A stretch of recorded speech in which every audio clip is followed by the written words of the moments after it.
नमस्कार, दीपक पळसुले एबीपी माझाच्या on the spot या बुलेटिनमध्ये आपल्या सगळ्यांचं स्वागत। मंडळी, आता वेळ झाली ती ऑन लोकेशन रिपोर्ट पाहण्याची। माझे रिपोर्टर सहकारी दिवसभरातल्या महत्त्वाच्या घडामोडींची अगदी सविस्तर बातमी तुम्हाला सांगणार आहेत, तीही थेट घटनास्थळावरून। सुरुवात करूया ऑन द स्पॉटला।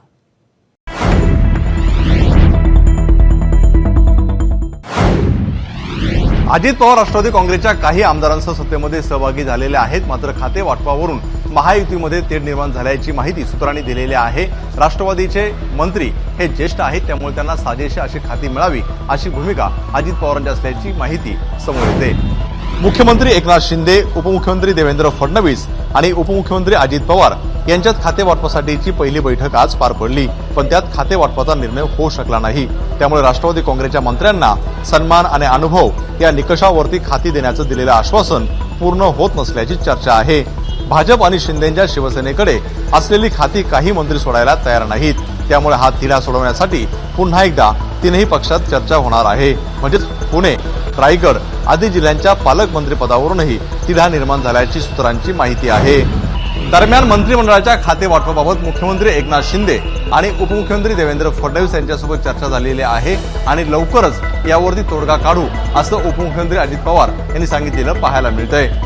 कॅमेरामन उत्तम सराजसोने, एबीपी माझा, मुंबई। राष्ट्रवादी काँग्रेसमध्ये उभी फूट पडल्यानंतर राज्यात कुठे नाही एवढा अभूतपूर्व गोंधळ नाशिकमध्ये बघायला मिळाला। पक्षाच्या कार्यालयाचा ताबा घेण्यासाठी पक्षातील दोन्ही गट एकमेकांसमोर उभे राहिले होते। त्यामुळे नाशिकच्या मुंबई नाका परिसरातील राष्ट्रवादी काँग्रेसच्या कार्यालयासमोर मोठा गोंधळ निर्माण झाला। त्यावेळी दोन्ही गटाकडून जोरदार घोषणाबाजी करण्यात आली। अजित पवारांसोबत छगन भुजबळही शिंदे फडणवीस सरकारमध्ये सहभागी झाले आणि त्याचाच परिणाम नाशिकमध्ये बघायला मिळाला। अजितदादा आणि भुजबळ एकत्र आल्यानं त्या दोघांच्या कार्यकर्त्यांनी राष्ट्रवादी काँग्रेस कार्यालयाचा ताबा घेतला। जिल्हाध्यक्ष कोंडाजी मामा आव्हाड आणि गजानन शेलार हे शरद पवारांच्या साथीनं उभे राहिलेत। ते दोघं शरद पवार समर्थकांसह दुपारी बैठकीसाठी जमले, पण त्या आधीपासूनच अजित पवार आणि भुजबळांचे समर्थक कार्यालयात उपस्थित होते। त्यामुळे या परिसरात राष्ट्रवादीच्या दोन गटांच्या कार्यकर्त्यांची गर्दी होऊन प्रचंड गोंधळाचं वातावरण निर्माण झालं होतं। अखेर शरद पवार समर्थकांनी सामंजस्याची भूमिका घेऊन कार्यालयापासून 200 मीटर अंतरावर जाऊन बैठक घेतली। राष्ट्रवादी काँग्रेसचे दोन्ही गट उद्या बैठकीसाठी मुंबईत जाणार आहेत। कॅमेरामन मयूर बारगजेसह मुकुल कुलकर्णी, एबीपी माझा, नाशिक। राष्ट्रवादी काँग्रेसचे अध्यक्ष म्हणून शरद पवार यांच्या फोटोचा वापर अजितदादा गटाकडनं होत असल्याबद्दल दस्तूरखुद्द शरद पवारांनीच आक्षेप नोंदवलाय। तसेच यापुढे आपला फोटो न वापरण्याची या गटाला ताकीदही दिली आहे। अजित पवार गटाच्या पोस्टरवर वापरण्यात येत असलेल्या आपल्या फोटोवर राष्ट्रवादीचे अध्यक्ष शरद पवार यांनी त्यांची भूमिका स्पष्ट केली। माझा फोटो माझ्या परवानगीनंच वापरावा, जिवंतपणी माझा फोटो कुणी वापरावा हा माझा अधिकार आहे। त्यामुळे मी ज्या राष्ट्रीय पक्षाचा अध्यक्ष आहे, ज्याचे प्रदेशाध्यक्ष जयंत पाटील आहेत, त्या पक्षानंच माझा फोटो वापरावा, अन्य कुणीही माझा फोटो वापरू नये असं पवारांनी बजावल्याची माहिती सूत्रांनी दिली आहे। शरद पवार 8 जुलैला नाशिक पासून राज्याचा दौरा सुरू करणार आहेत, त्यासाठी मोठ्या संख्येनं उपस्थित राहण्याच्या सूचना सर्व कार्यकर्त्यांना देण्यात आल्या आहेत। शरद पवारांनी त्यांचा फोटो वापरण्याबद्दल घेतलेल्या आक्षेपानंतर अजित पवार गटानं यापुढे शरद पवारांचा फोटो न वापरण्याचा निर्णय घेतल्याचीही माहिती मिळते। कॅमेरामन अरविंद वारगेसह अमेय राणे, एबीपी माझा, मुंबई। राष्ट्रवादी काँग्रेसच्या अजित पवारांच्या नव्या विधिमंडळ कार्यालयाचं उद्घाटन मंगळवारी करण्यात आलं। मंत्रालयासमोरच्या A5 बंगल्यातून अजित पवारांच्या राष्ट्रवादीचं काम सुरू करण्यात आलंय। अजित पवार गटाच्या विधिमंडळ कार्यालयाच्या उद्घाटनाआधी मुख्य दरवाजाचं कुलूप तोडण्याची वेळ आली, कारण या दरवाजाची चावीच मिळत नव्हती। अखेर अजितदादांच्या कार्यकर्त्यांनी कुलूप तोडून इथंही आपली ताकद दाखवून दिली। राष्ट्रवादीचे अध्यक्ष शरद पवारांनी अजित पवार गटाला आपला फोटो वापरण्यास मनाई केली असली तरी अजित पवार गटाच्या कार्यालयात शरद पवारांचा फोटो ठेवण्यात आलाय। दरम्यान खासदार सुनील तटकरे यांनी अजित पवारांच्या राष्ट्रवादीच्या प्रदेशाध्यक्ष पदाचा कार्यभार स्वीकारला। कार्याध्यक्ष प्रफुल्ल पटेल यांनी जयंत पाटलांऐवजी प्रदेशाध्यक्ष म्हणून सुनील तटकरेंच्या नावाची सोमवारी घोषणा केली होती। राष्ट्रवादीतल्या अजित पवार गटाच्या विधिमंडळ कार्यालयाच्या उद्घाटनासाठी कार्याध्यक्ष प्रफुल्ल पटेल सोबतच अजितदादा समर्थक मंत्री आणि आमदार उपस्थित होते। कॅमेरामॅन सचिन शिंदेसह अभिषेक मुठाळ, एबीपी माझा, मुंबई। शरद पवारांनी ज्यांना उभं केलं आज तेच त्यांची खुर्ची खेचतायत असं सांगत राष्ट्रवादी काँग्रेसचे आमदार जितेंद्र आव्हाड भाऊक झाले। आज YB चव्हाण सेंटर येथे आव्हाडांनी शरद पवारांची भेट घेतली. त्यानंतर माध्यमांशी संवाद साधताना त्यांना अश्रू आवरले नाहीत. He is not in power from 2009, but he always fought for everybody who is sitting there to give them chair. He fought for them, and then today they are snatching his chair. उनकी कुर्सी खींच रहे हैं. जिस आदमी ने पक्ष बनाया उसको बोल रहे हैं पक्ष हमारा है. शरद पवार हे 82 वर्षाचे आहेत.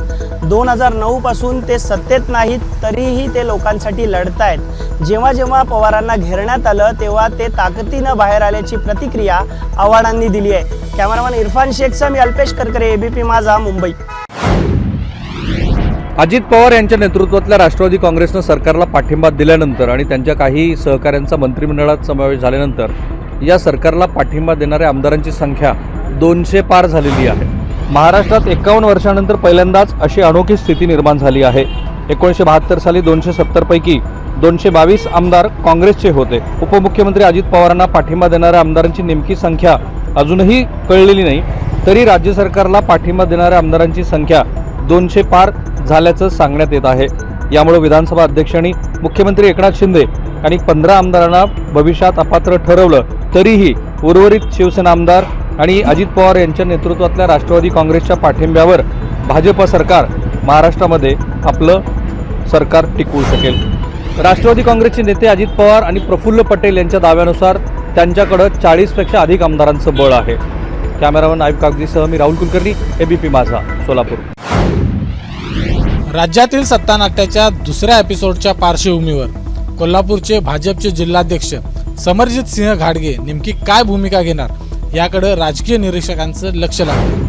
अजित पवार समर्थक मंत्री हसन मुश्रीफ यांचे समरजित सिंह घाडगे हे कट्टर राजकीय विरोधक म्हणून ओळखले जातात.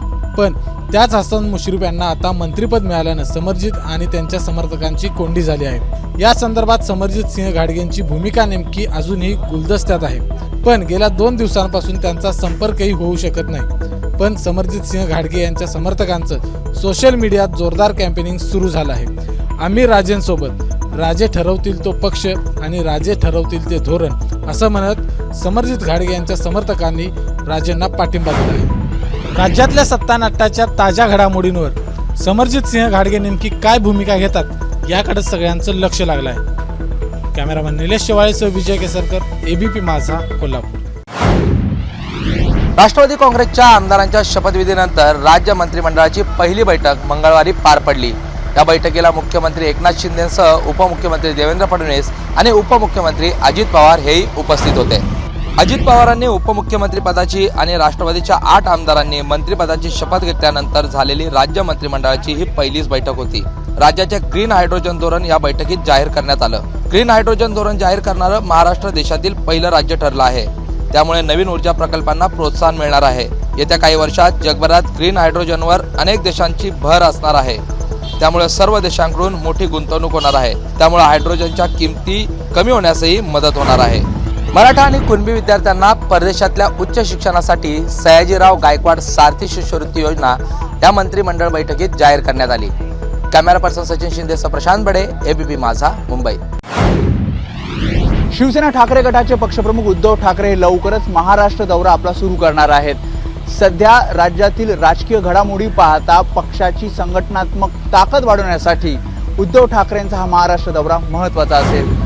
शिवसेनेतल्या ठाकरे गटाच्या आमदार, खासदार, नेते आणि उपनेत्यांची मातोश्रीवर झालेल्या बैठकीत उद्धव ठाकरेंच्या महाराष्ट्र दौऱ्यांची उपस्थितांना सूचना देण्यात आली. राष्ट्रवादी काँग्रेसमधल्या फुटीच्या पार्श्वभूमीवर राज्यातल्या विविध मतदारसंघामध्ये नेमका काय परिणाम होणार याचा आढावा या बैठकीत घेण्यात आला. या पुढच्या काळात महाविकास आघाडीत राहायचं की नाही या विषयावर उद्धव ठाकरेंनी आधी सगळ्यांची मतं जाणून घेतली आणि त्यानंतर महाविकास आघाडीसोबतच राहण्याचा निर्णय घेण्यात आला आहे. समान नागरी कायद्यासंदर्भातही या बैठकीत चर्चा करण्यात आली.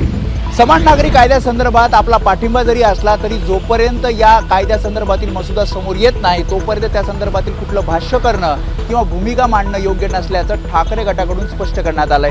कॅमेरामन अजित कदमसह वेदांत नाईक, ABP माझा, मुंबई. 16 आमदारांच्या अपात्रतेच्या प्रकरणात ठाकरे गटानं पुन्हा एकदा सुप्रीम कोर्टात धाव घेतली आहे.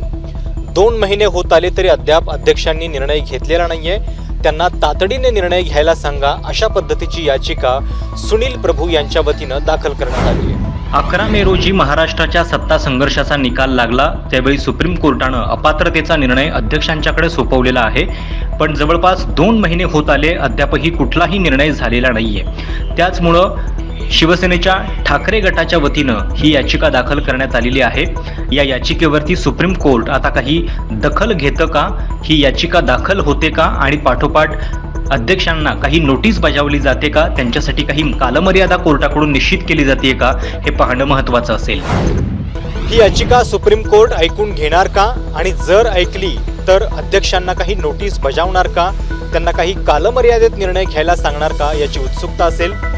राष्ट्रवादीमधल्या घडामोडी घडत असताना सुप्रीम कोर्टामध्ये आता याबाबत काय होतंय हे देखील पाहणं महत्त्वाचं असेल. कॅमेरामॅन वेद पांडेसह प्रशांत कदम, एबीपी माझा, नवी दिल्ली. माझ्या अंदाजानुसार मुंबई महापालिकेची निवडणूक ऑक्टोबर किंवा नोव्हेंबरमध्ये होईल असं उपमुख्यमंत्री देवेंद्र फडणवीस यांनी ANIला दिलेल्या मुलाखतीत म्हटलं आहे. मुंबई महापालिकेची निवडणूक उद्धव ठाकरेंमुळेच लांबणीवर पडल्याचा दावाही फडणवीसांनी या मुलाखतीत केला आहे. उद्धव ठाकरेंच्या पक्षानं मुंबई महापालिका निवडणुकीसंदर्भात न्यायालयात भरपूर याचिका दाखल केल्या आहेत. त्यात आरक्षणाबाबतची एक याचिकाही आहे. सर्वोच्च न्यायालयानं सर्व याचिका एकत्र केल्या आहेत आणि स्टेटस को दिला आहे. त्यामुळे आता स्टेटस को हटेल तेव्हाच मुंबई महापालिकेची निवडणूक होईल असं फडणवीस यांनी या मुलाखतीत म्हटलं आहे. मी वकील आहे, त्यामुळे माझ्या अंदाजानुसार ऑक्टोबर-नोव्हेंबर पर्यंत प्रकरण सुनावणीला येऊन निकाल लागेल असंही फडणवीसांनी म्हटलं आहे. मुंबई महापालिकेसाठी भाजपनं मिशन 150चं लक्ष ठेवलं आहे आणि ही निवडणूक भाजप जिंकेल असा विश्वास देखील उपमुख्यमंत्री देवेंद्र फडणवीस यांनी या मुलाखतीत व्यक्त केला. कॅमेरामन अजित शिवतरकरसह सुशांत सावंत, एबीपी माझा, मुंबई.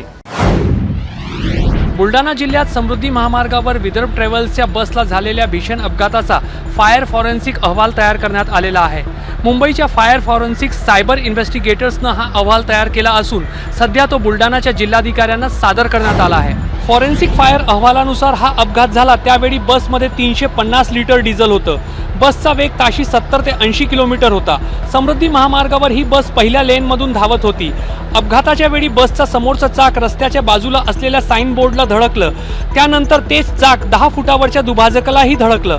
त्या पाठोपाठ बसचा मागचा चाकही दुभाजकाला धडकलं आणि तो टायर फुटला. त्यामुळे बस एका बाजूला झुकली आणि काही अंतरावर जाऊन डाव्या बाजूला कलंडली. त्यात बसचं मुख्य दार खाली दबलं गेलं. त्याचवेळी बसचा समोरचा ॲक्सेल तुटून तो डिझेल टँकवर जोरात आदळला. बसचा डिझेल टँक फुटून उडालेला डिझेल बसच्या हॉट एक्झॉस्टच्या संपर्कात आलं आणि क्षणात बसने पेट घेतलं असं फॉरेन्सिक अहवालात नमूद करण्यात आलंय. कॅमेरा पर्सन अतुल हिरडेसह रजत वशिष्ठ, एबीपी माझा, नागपूर. बुलढाणा जिल्ह्यातील समृद्धी महामार्गावर एका खासगी बसच्या झालेल्या भीषण अपघातानंतर बुलढाणा जिल्ह्यातच काल परवा एका खासगी बसमध्ये चालकाच्या शेजारी बसून काही तरुण मद्यपान करण्याचा व्हिडिओ सध्या मोठ्या प्रमाणात व्हायरल होत आहे. त्यामुळे खासगी ट्रॅव्हलच्या बसनं प्रवास करणं कितपत सुरक्षित आहे असा प्रश्न उपस्थित होत आहे. अकोला जिल्ह्यातील पातूरमधून पुण्यासाठी श्रेया ट्रॅव्हलची बस सेवा नव्यानं सुरू झाल्याची माहिती आहे. याच ट्रॅव्हलच्या धावत्या बसमध्ये खामगाव ते चिखली दरम्यान चालकाच्या कॅबिनमध्ये बसून त्याचे 4-5 मित्र मद्यपान करत असल्याचा व्हिडिओ एका प्रवाशानं आपल्या मोबाईलमध्ये शूट केला. त्यावेळी चालकानंही मद्यपान केल्याचा अंदाज काही प्रवाशांनी व्यक्त केला आहे. त्यामुळे प्रवाशांच्या सुरक्षिततेचा प्रश्न आता ऐरणीवर आला आहे. अशा परिस्थितीत या खासगी बसच्या चालकावर आणि मालकावर कारवाई करण्याची मागणी आता प्रवासी करीत आहेत. कॅमेरामन शांताराम तायडेसह डॉक्टर संजय महाजन, एबीपी माझा, बुलढाणा. समृद्धी महामार्गावरच्या अपघाताला 4 दिवसही उलटत नाही. तोच मुंबई आग्रा महामार्गावरील धुळे जिल्ह्यातील पळसनेर गावाजवळ आज सकाळी भीषण अपघात झाला. कंटेनरचा ब्रेक फेल झाल्याने हा भीषण अपघात झाल्याची घटना घडली आहे. मुंबई आग्रा महामार्गावर धुळ्याच्या पळसनेर गावाजवळ नेहमीप्रमाणे वाहनांची वर्दळ सुरू होती. त्याच मार्गावर भरधाव कंटेनरचा ब्रेक फेल होऊन त्याची पहिली धडक एका 4 चाकी वाहनाला बसली. त्यानंतर हा कंटेनर रस्त्याच्या कडेला असलेल्या टपरीमध्ये घुसला. या भीषण अपघाताची पहिली बातमी आली त्यावेळी त्यात 9 जणांचा मृत्यू झाला होता. तसंच या अपघातात काही जण जखमीही झाले आहेत. भरधाव कंटेनरची पहिली धडक बसलेल्या 4 चाकी वाहनाचा अपघातात अक्षरशः चक्काचूर झाला आहे. देशातल्या राष्ट्रीय महामार्गांवर अपघाताचं सत्र सध्या सुरूच आहे. त्याच्यामुळे देशातले राष्ट्रीय महामार्ग हे अपघातांचा सापळा बनत चालले आहेत का असा प्रश्न या निमित्तानं उपस्थित होतोय. कॅमेरा पर्सन नागेंद्र मोरेसह धनंजय दीक्षित, एबीपी माझा, पळसनेर. नाशिकमध्ये होणारा शासन आपल्या दारी हा कार्यक्रम काही अपरिहार्य कारणामुळे पुढे ढकलण्यात आलेला आहे. या कार्यक्रमाला मुख्यमंत्री आणि 2 उपमुख्यमंत्री उपस्थित राहतील अशी शक्यता वर्तवली जात होती. अजित पवारांसह राष्ट्रवादी काँग्रेसच्या 9 आमदारांचा शपथविधी सोहळा रविवारी संपन्न झाला. त्यानंतर शासन आपल्या दारी उपक्रमाचा पहिला कार्यक्रम शनिवारी 8 जुलै रोजी नाशिकच्या तपोवन परिसरामध्ये होणार होता. या कार्यक्रमाला मुख्यमंत्री एकनाथ शिंदे, उपमुख्यमंत्री देवेंद्र फडणवीस आणि उपमुख्यमंत्री अजित पवारही येण्याची शक्यता व्यक्त केली जात होती. त्याचबरोबर पालकमंत्री दादा भुसे आणि मंत्री छगन भुजबळ हे देखील उपस्थित राहतील अशी चर्चा होती. कार्यक्रमासाठी मंत्र्यांची संख्या वाढल्यामुळे प्रशासनासमोर नियोजनाचं आव्हान देखील उभं राहिलं होतं. मात्र हा कार्यक्रमच आता पुढे ढकलण्यात आला आहे. या कार्यक्रमावर पावसाचं सावट होतं, त्यामुळे गर्दी जमवणं, वॉटरप्रूफ डोम उभारणं असे अनेक आव्हान प्रशासनासमोर होते. मात्र हा कार्यक्रम आता का पुढे ढकलण्यात आलेला आहे याचं कारण अद्याप प्रशासनाकडनं देण्यात आलेलं नाहीये. कॅमेरामन मयूर बारगेसह मुकुल कुलकर्णी, एबीपी माझा, नाशिक. संगमनेर तालुक्यातील भोजदरी गावातील योग शिक्षक राहुल हांडे यानं चिनी तरुणी शान छांग यांच्याशी लग्नगाठ बांधल्यानंतर या लग्नाची अहमदनगर जिल्ह्यात जोरदार चर्चा सुरू आहे. राहुल हांडे हा चीनमध्ये योग शिक्षण केंद्र चालवतो. त्याची आणि शान छांग यांची योगाच्या माध्यमातून ओळख झाली. या ओळखीचं रूपांतर प्रेमात होऊन दोघांनीही चीनमध्ये तिथल्या पारंपरिक पद्धतीनं लग्न केलं. त्यानंतर सोमवारी राहुल आणि शान यांचं घारगाव येथील लक्ष्मी मंगल कार्यालयात मराठमोळ्या पद्धतीनं लग्न लावण्यात आलं. हळद, मंगलाष्टका आणि वरात हे सारे सोपस्कार या विवाह सोहळ्यात संपन्न झाले. चीनची मुलगी संगमनेर तालुक्याची सून झाल्यानंतर या लग्नाची अहमदनगर जिल्ह्यात जोरदार चर्चा आहे. आपल्या महाराष्ट्राची संस्कृती पाहून शान छांगही भारावून गेल्याचं दिसून येत आहे. कॅमेरा पर्सन शेखरसह नितीन ओझा, एबीपी माझा, संगमनेर.